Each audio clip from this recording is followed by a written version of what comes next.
কচুর খোসা ছাড়িয়ে প্রথমেই পনিরের মতন ছোট্ট ছোট্ট পিস করে কেটে নিন। নামানোর আগে ধনেপাতা কুচি লাগবে বলে ভালো মতন ওটাকে ধুয়ে কুচিয়ে নিতে হবে। ওল কচুগুলোকেও ধুয়ে নিতে হবে। এরপর 6-7টা কাঁচা লঙ্কা চিড়ে ফেলুন।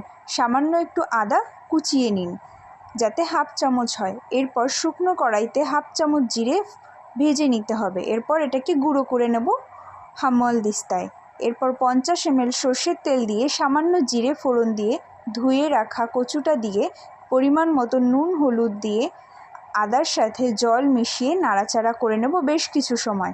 তারপর কাঁচা লঙ্কা ফোড়ন দিয়ে এটাকে ঢাকা দিয়ে রেখে দেব কিছু সময়। যখনই ভাজা ভাজা হয়ে যাবে তাতে জল দিয়ে ঢেকে দেব 4-5 মিনিটের জন্য লো ফ্লেমে। উঠিয়েই দেখব রং বদল হয়ে গেছে। যখনই কচুগুলো সেদ্ধ হয়ে যাবে তাতে ভাজা মশলার ধনেপাতা কুচি দিয়ে নামিয়ে সার্ভ করে নিন বাড়ির সবার সাথে।